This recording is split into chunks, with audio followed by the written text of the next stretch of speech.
नमस्कार, आप देख रहे हैं डीडी न्यूज। आपके साथ मैं हूं पराक्रम सिंह शेखावत। हमारे खास कार्यक्रम नेशन टू नेशन में आपका स्वागत है, जहां सरहदों के पार की हर हलचल पर रहती है हमारी पैनी नजर। आज हम आपको सीधे जोड़ेंगे दुनिया की सबसे बड़ी सुर्खियों से। वो फैसले जो बदल रहे हैं वैश्विक समीकरण, और वो घटनाएं जिन्होंने पूरे हफ्ते अंतर्राष्ट्रीय मंच पर मचाई है हलचल। खबर सिर्फ हेडलाइन नहीं होगी, हर पहलू, हर रणनीति, हर असर, ग्राउंड जीरो के हालात, अंतर्राष्ट्रीय समुदाय की प्रतिक्रिया, वो भी तथ्यों के साथ, विश्लेषण के साथ और सबसे सटीक दृष्टिकोण के साथ। आइए सबसे पहले नजर डालते हैं आज की टॉप 3 अंतर्राष्ट्रीय खबरों पर। और आपको बता दें कि नेशन टू नेशन में सबसे पहले बात उस बैठक की करेंगे जिस पर पूरी दुनिया की निगाहें टिकी थी। ईरान और अमेरिका के बीच वार्ता विफल हो गई है, लेकिन क्यों हुई ये हम आज आपको बताएंगे, और किस मुद्दे ने दुनिया को एक बार फिर से जंग के मुहाने पर ढकेल दिया है, इसकी भी जानकारी देंगे। इसके अलावा एक तरफ पाकिस्तान पूरी दुनिया में शांति दूत बन रहा था, तो दूसरी तरफ उसकी वायुसेना कहां ईरान के खिलाफ तैनात हो गई है, यह भी हम आपको बताएंगे। पाकिस्तान के इस डबल गेम की हर अपडेट आप तक पहुंचाएंगे नेशन टू नेशन के जरिए। और साथ ही बात आज उस राज की भी होगी जिसने अमेरिका को दशकों बाद चांद पर जाने के लिए मजबूर कर दिया है। चीन की तैयारी के बाद क्या अब चांद अमेरिका और चीन की नई रेस बन चुका है? इस खबर की इनसाइड स्टोरी आज हम आपको बताएंगे। तो आइए शुरुआत करते हैं नेशन टू नेशन। अमेरिका के बाद ईरान का प्रतिनिधिमंडल भी पाकिस्तान से अब जा चुका है।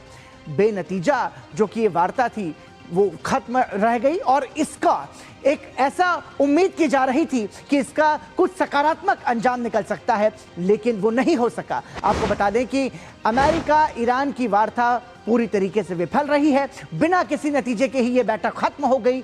21 घंटे ये बैठक चली जिसमें कोई सहमति नहीं बन पाई, कोई फैसला नहीं हो पाया, कोई समझौता नहीं हो पाया, और ना ही ईरान के लिए ये एक जो मौका था, क्योंकि जेडी वेंस ये बयान दे रहे हैं कि जितना नुकसान अमेरिका को हुआ है उससे कहीं ज्यादा नुकसान ये ईरान के लिए है, मतलब ये ईरान के लिए एक बुरी खबर है, ऐसा बयान जेडी वेंस का आया है। और आपको बता दें कि ईरान परमाणु हथियार नहीं बनाएगा, इसका भरोसा नहीं दिया, ये सबसे बड़ा कारण था इस बैठक के ना होने का। ईरान ने अमेरिका की शर्तों को जरूरत से ज्यादा सख्त बताया, यह कहना था यहां पर एक तरीके से ईरान का, और यही जो पेच था वो फंसा जिस पर सहमति नहीं बन पाई। और अब बड़ा सवाल यहां पर यह उठ चुका है कि क्या एक बार फिर से ये जो जंग है वो और ज्यादा आगे बढ़ेगी या और ज्यादा तीखा हमला होगा। अमेरिकी के उपराष्ट्रपति अब अपनी टीम के साथ अमेरिका के लिए रवाना हो गए हैं। देश लौटने से पहले वैंस ने एक प्रेस कॉन्फ्रेंस की।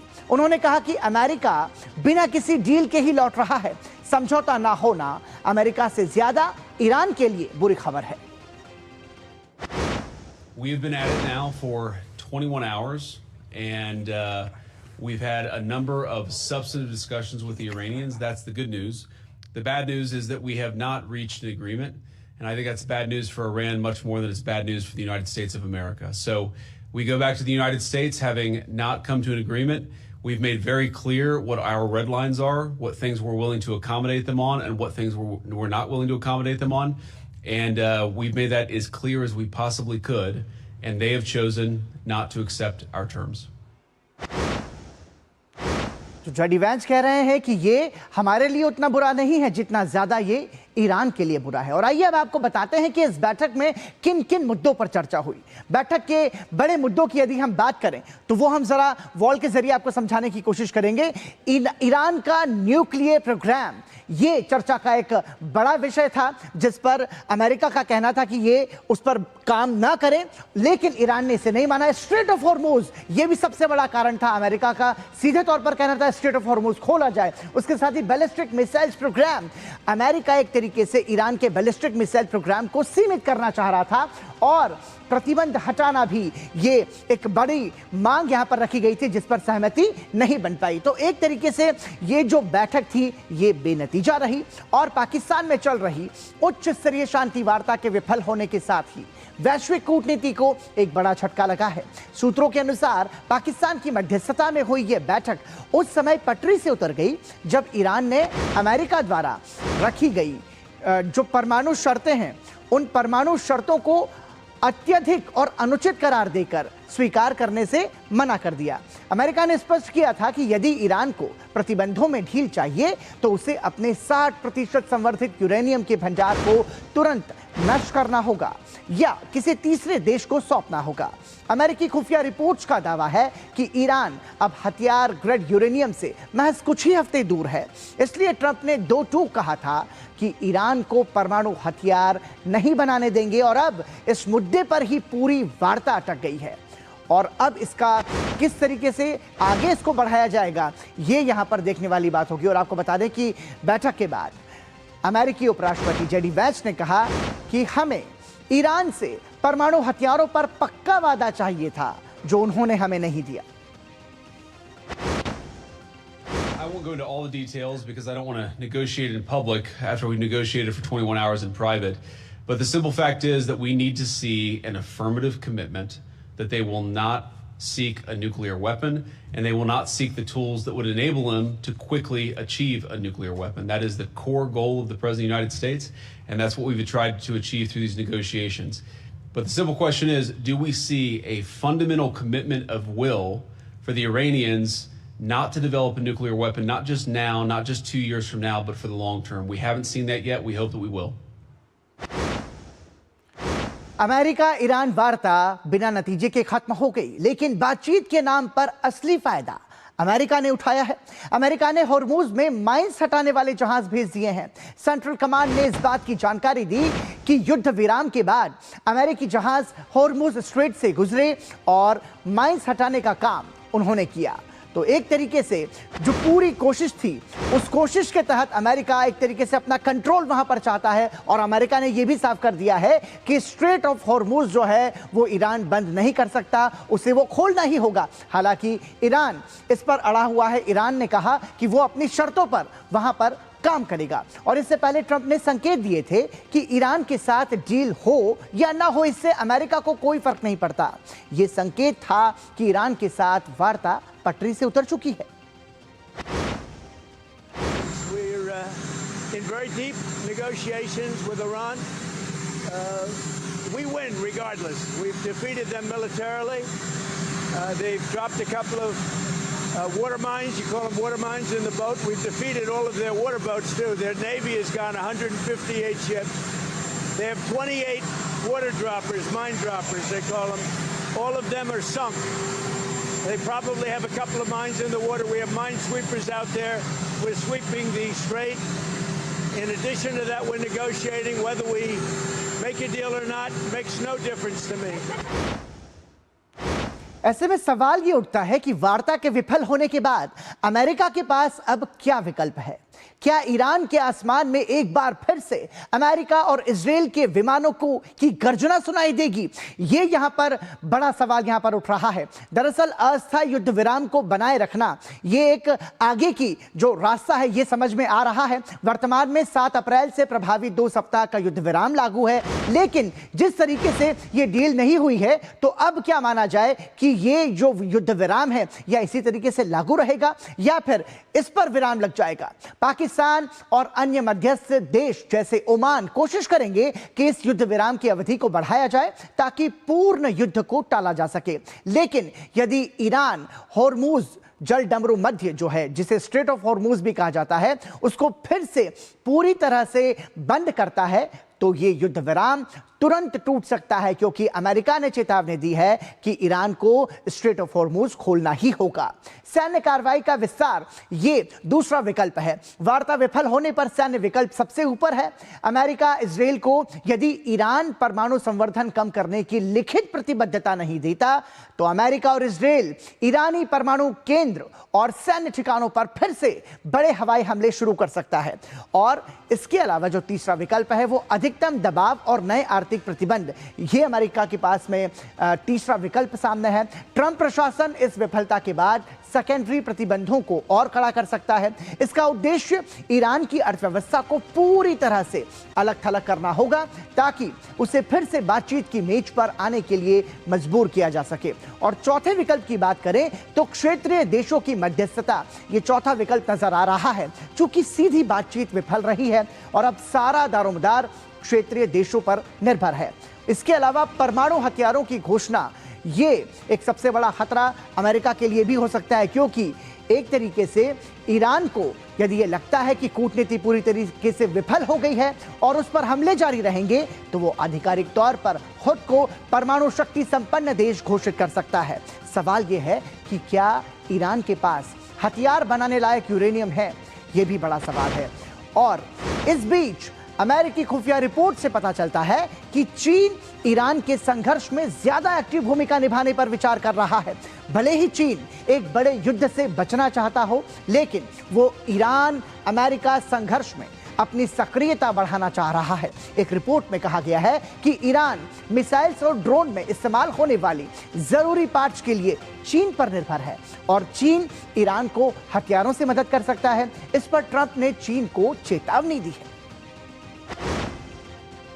China does that, China's going to have big problems, okay? Well, if China does that, China's going to have big problems, okay? अमेरिकी रक्षा मंत्रालय पेंटागन ने संकेत दिए हैं कि वो अब कूटनीति के बजाय अन्य विकल्पों पर विचार कर रहे हैं। तो इजरायली प्रधानमंत्री ने खुलकर कहा है कि यह अभियान अभी खत्म नहीं हुआ है। אבל כבר עכשיו אפשר לקבוע בבירור, יש לנו הישגים היסטוריים. אני רוצה לזכור איפה היינו. איראן ניסתה ללפות אותנו בטבעת חנק. החמאס בעזה, חיזבאללה בלבנון, משטר אסד בסוריה, המיליציות בעיראק, החות'ים בתימן, איראן עצמה. זאת אומרת, הם רצו לחנוק אותנו, ואנחנו חונקים אותם.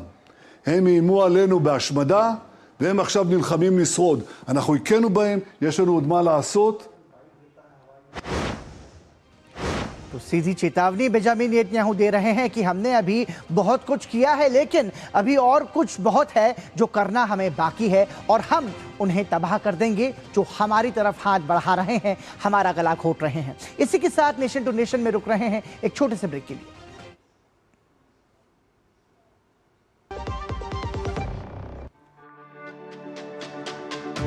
मेरी पसंद, मेरी पसंद, मेरी पसंद, मेरी पसंद, हमारी पसंद, हम सबकी पसंद। मजबूत देश का मजबूत सरिया हो गया स्टील। और आइए अब बात कर लेते हैं जरा पाकिस्तान की। ईरान और अमेरिका के युद्ध में पाकिस्तान शांति दूत बनकर आया। पूरी दुनिया में पाकिस्तान ने युद्ध विराम का श्रेय लेने के लिए ढिंढोरा पीटा। यहां तक कि पाकिस्तान के नेताओं ने मुनीर को शांति का नोबेल पुरस्कार देने की भी मांग कर डाली। लेकिन पाकिस्तान का सच यह है कि उसकी वायुसेना सऊदी अरब में तैनात हो चुकी है।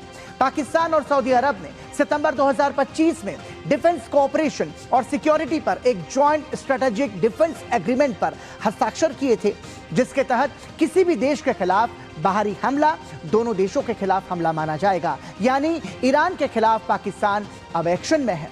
और एक तरफ पाकिस्तान शांति की बात करता है और दूसरी तरफ उसने अफगानिस्तान में क्या किया ये हम सभी को पता है। और अब ये पाकिस्तान का डबल गेम हम आपको बता रहे हैं।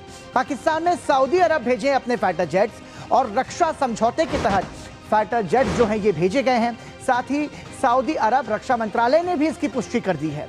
किंग अब्दुल अजीज एयरबेस पर पाकिस्तानी जेट तैनात हैं। पाकिस्तानी वायुसेना के लड़ाकू और सहायक विमान वहां पर पहुंच चुके हैं। तो ये पाकिस्तान एक तरीके से डबल गेम खेलने की जो कोशिश, जो फितरत उसकी बहुत पहले से रही है, वो एक बार फिर से सामने आ रही है। और पाकिस्तान का ये डबल गेम काफी पहले से जारी था। आपको बता दें कि कूटनीति में तस्वीरें कुछ कहती हैं और ये बात इस्लामाबाद में आसिम मुनीर की तस्वीरों से साफ थी कि पाकिस्तान ईरान के खिलाफ एक्शन की तैयारी में है। ये तस्वीर आप देखिए, ईरान अमेरिका के प्रतिनिधि सीजफायर वार्ता के लिए शनिवार को पाकिस्तान की राजधानी इस्लामाबाद पहुंचे। यहां पाकिस्तानी आर्मी चीफ आसिम मुनीर ने दोनों को अलग अलग अंदाज में वेलकम किया, मतलब दोनों का स्वागत अलग अलग अंदाज में हुआ। ईरानी डेलीगेशन को रिसीव करते वक्त आसिम मुनीर आर्मी ड्रेस में नजर आ रहे हैं, जबकि अमेरिकी डेलीगेशन को रिसीव करते वक्त मुनीर ने नॉर्मल सूट पहना हुआ है। यह सिर्फ सहयोग था या सोची समझी चाल, इस पर चर्चा जारी है। इन हाई लेवल मुलाकातों में प्रधानमंत्री शहबाज शरीफ जो हैं, उनकी बजाय आर्मी चीफ मुनीर सामने आए। एक्सपर्ट्स के मुताबिक यह सिर्फ प्रोटोकॉल नहीं बल्कि पावर और मैसेजिंग का भी प्रदर्शन था। ये यहां पर समझने वाली बात है, और ये तो हम पहले भी देख चुके हैं कि पाकिस्तान में जो पाकिस्तान की सेना है वो सरकार पर हावी रहती है। पाकिस्तानी लड़ाकू विमान और सैन्य दस्ता सऊदी अरब के पूर्वी प्रांत में तैनात कर दिए गए हैं। किंग अब्दुल अजीज एयरबेस ये सऊदी अरब के वैश्विक मुख्यालय से मात्र 7 किलोमीटर की दूरी पर है, और ये क्षेत्र ईरान के साथ चल रहे तनाव के कारण काफी संवेदनशील माना जाता है। माना जा रहा है कि पाकिस्तान ने 10 से 18 लड़ाकू विमान भेजे हैं। इनमें मुख्य रूप से JF-17 थंडर जेट शामिल हैं। इसके अलावा लड़ाकू विमानों के साथ सपोर्ट एयरक्राफ्ट भी भेजे गए हैं ताकि ऑपरेशंस को सुचारू रूप से चलाया जा सके। इस ताजा तैनाती में लगभग 13,000 पाकिस्तानी सैनिक शामिल हैं। विशेषज्ञों के अनुसार करीब 10,000 सैनिक पहले से ही सऊदी अरब में विभिन्न भूमिकाओं में मौजूद थे, जिससे अब कुल संख्या काफी ज्यादा बढ़ गई है। और इसी के साथ यहां रुक रहे हैं एक और छोटे से ब्रेक के लिए। आप देखते रहिए नेशन टू नेशन।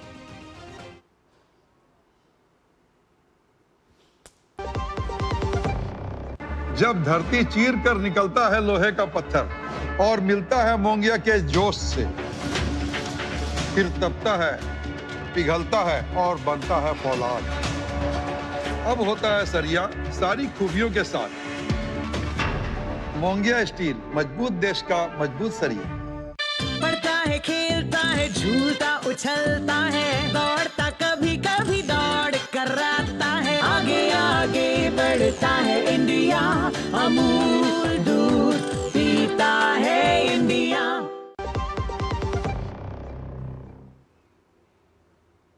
और अब बात चांद की। हाल ही में नासा का आर्टेमिस 2 मिशन सफलतापूर्वक चांद के पास होकर धरती पर वापस आ गया। पूरी दुनिया में आज इसकी चर्चा है, लेकिन आज हम आपको इस मिशन के पीछे की कहानी बताएंगे। अमेरिका ने आखिरी बार चंद्रमा की सतह पर अपने कदम दिसंबर 1972 में अपोलो 17 मिशन के दौरान रखे थे। उसके बाद अब ऐसा क्या हुआ कि फिर से अमेरिका ने चांद की ओर कदम बढ़ाए हैं? तो जवाब है चीन। चीन इस समय सबसे तेजी से अपने अंतरिक्ष कार्यक्रम को बढ़ाने में लगा है, और इसमें चांद पर उतरना उसका सबसे बड़ा और महत्वाकांक्षी मिशन है, जिसके लिए उसने 2030 का लक्ष्य निर्धारित किया है। ऐसे में अमेरिका का फिर से चांद पर जाने की तैयारी, ये साफ है कि इस बार मून रेस में अमेरिका और चीन एक दूसरे को पीछे करने में जुटे हैं। दरअसल आपको बता दें कि जो चीन का मून मिशन है वो 2030 तक अपने अंतरिक्ष यात्रियों को चांद पर उतारने की तैयारी कर रहा है। चांद पर स्थायी बेस बनाने की तैयारी जोर शोर से चीन कर रहा है, और लूनर लैंडिंग फेज के बुनियादी ढांचे पर लगातार चाइना में काम चल रहा है। वेंचांग स्पेस लॉन्च सेंटर में लूनर मिशन के लिए काम लगातार जारी है। रूस के साथ मिलकर ILRS चाइना बना रहा है। चांग E7 मिशन इसी साल या जल्द ही लॉन्च होने वाला है। चांद के दक्षिणी ध्रुव पर पानी की खोज करना इस मिशन का मुख्य लक्ष्य है। तो ऐसे में सवाल यह है कि क्या चांद अब अंतरिक्ष की रेस का हिस्सा बन चुका है? और यह सवाल इसलिए पूछा जा रहा है क्योंकि एक अमेरिकी सांसद कीथ सेल्फ ने ऐसा विधेयक पेश किया है जिससे नई बहस छिड़ गई है। विधेयक के मुताबिक नासा प्रशासक को चंद्रमा के दक्षिणी ध्रुव पर प्रारंभिक बुनियादी ढांचा स्थापित करना होगा। सेल्फ ने इस मिशन को आर्थिक और रणनीतिक दोनों दृष्टियों से महत्वपूर्ण बताया है। उन्होंने कहा कि चंद्रमा केवल एक जगह नहीं है, बल्कि ये एक नए औद्योगिक युग की नींव है। यहाँ के संसाधन अंतरिक्ष निर्माण, खनन और निर्माण कार्यों की अगली पीढ़ी को आगे बढ़ाएंगे। ये विधेयक ऐसे समय में आया है जब चाइना नेशनल स्पेस एडमिनिस्ट्रेशन ने भी दशक के अंत तक चंद्रमा के इसी क्षेत्र में एक अनुसंधान स्टेशन स्थापित करने की घोषणा की है और इसकी योजना बनाई है। इसलिए सवाल यह है कि क्या अंतरिक्ष में अब एक नई रेस शुरू होने वाली है?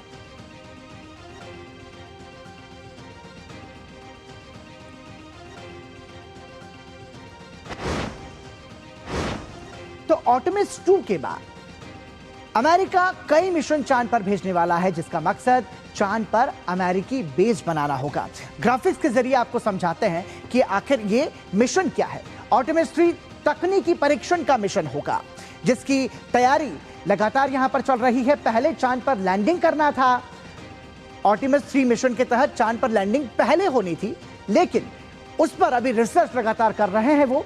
और आर्टेमिस 3 अब इस मिशन को बदला गया है, मतलब ये मिशन बदला हुआ है और 4 जो है वो अंतरिक्ष यात्री डॉकिंग का अभ्यास करेंगे। मतलब 4 अमेरिकी अंतरिक्ष यात्री जो हैं वो डॉकिंग की प्रैक्टिस करेंगे। नए स्पेस सूट का अंतरिक्ष में परीक्षण, ये आर्टेमिस 3 जो मिशन है उसका लक्ष्य है। और इसके साथ ही लैंडर और ओरियन कैप्सूल्स का परीक्षण करने कि ये प्रयास लगातार वहां पर करेंगे। इसके अलावा आपको बता दें कि तकनीकी परीक्षण ये सबसे महत्वपूर्ण मिशन होगा। और आर्टेमिस 4 की अगर हम बात करें तो 50 साल बाद चांद पर पहली लैंडिंग। आर्टेमिस 4 के तहत इंसान फिर से चांद की सतह पर कदम रखेगा। ये बहुत ही महत्वाकांक्षी प्रयास है अमेरिका का।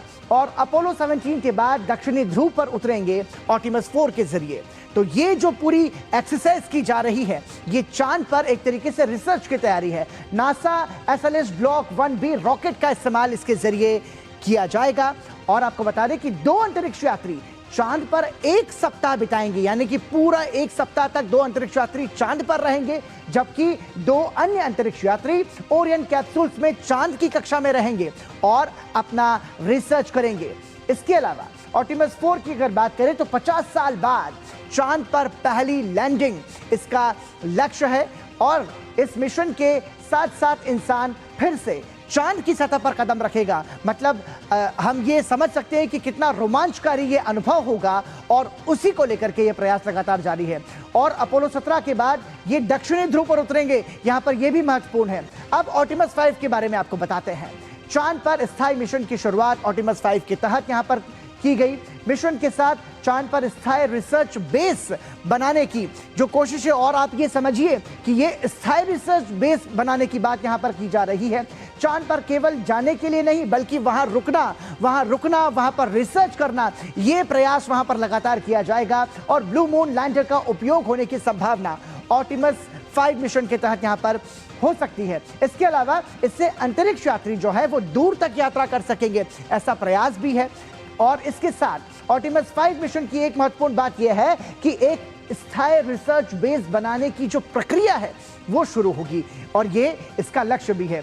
और साथ ही आपको बता दें कि आर्टेमिस 5 की बात करें तो चांद पर स्थायी मिशन बनाने की शुरुआत ये यहां पर महत्वपूर्ण है।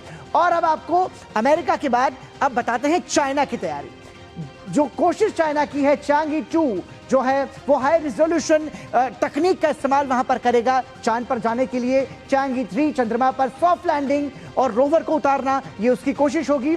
इसके अलावा चांगी 3 40 साल बाद चंद्रमा पर पहली सॉफ्ट लैंडिंग यहां पर करने की कोशिश होगी। और चांगी 4 चंद्रमा के दूर वाले हिस्से पर पहली सॉफ्ट लैंडिंग यहां पर हुई, जो कि चाइना कर चुका है। मतलब एक तरीके से रेस अमेरिका और चाइना के बीच में है यहां पर।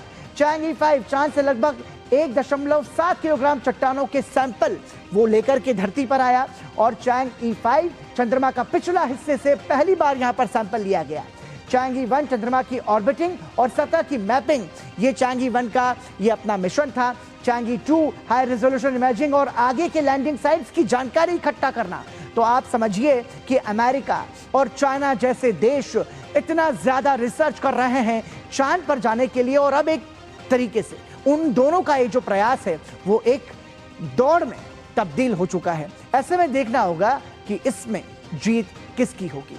इसी के साथ नेशन टू नेशन में आज के लिए इतना ही। हमें और हमारी पूरी टीम को दीजिए अनुमति। नमस्कार।